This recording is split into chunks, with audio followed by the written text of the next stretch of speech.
जब से सबको अपने अपने मकान हो गए हैं, बचपन में साथ खेलने वाले भाई भी एक दूसरे के मेहमान हो गए हैं।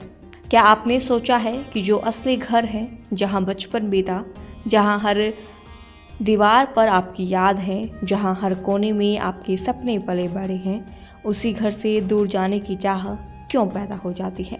दरअसल घर में रहते हुए हमें रिश्तों की गर्माहट का एहसास कम होता है। हम अपने माता पिता, भाई बहन या परिवार के अन्य सदस्यों को साधारण समझने लगते हैं।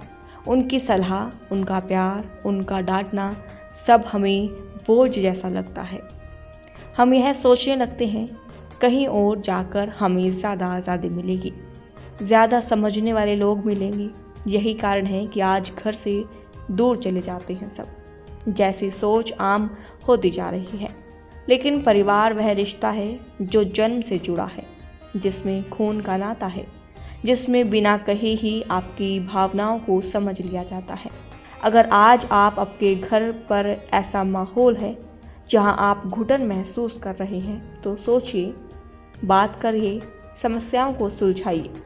घर से दूर जाने की जगह अपने रिश्तों को गहराई से समझने की कोशिश करिए, क्योंकि बाहर की दुनिया में घर जैसा तो मिल सकता है, पर घर नहीं मिलेगा। एक छोटी सी कहानी बताते हैं। दो सगे भाई थे, आपस में बड़ा प्रेम था, लेकिन धीरे धीरे आपस में कहासुनी हो गई और दोनों भाई अलग अलग रहने लगे। बड़ा भाई ग्राउंड फ्लोर पर, छोटा भाई फर्स्ट फ्लोर पर ऊपर जाकर रहने लगा। बाहर जाने का रास्ता था सेम, इसलिए आपस में बोलचाल लगभग बंद सी हो गई थी। लेकिन कई बार बड़ा भाई छोटे को बच्चों की शरारतों पर छोटे को टोकता रहता। इससे छोटे को अपने भाई पर गुस्सा आता। अब होली का त्यौहार आया। पड़ोस के बच्चे चंदा इकट्ठा करके होली का त्यौहार मनाते थे। बच्चे बड़े भाई के पास चंदा लेने आए। जैसा उनका स्वभाव था, उसने चंदा दे दिया।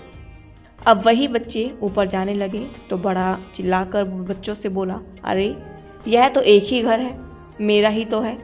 यह सुनकर यह बात छोटे भाई के दिल में घर कर गई और दोनों परिवार आपस में फिर से आराम से रहने लगे।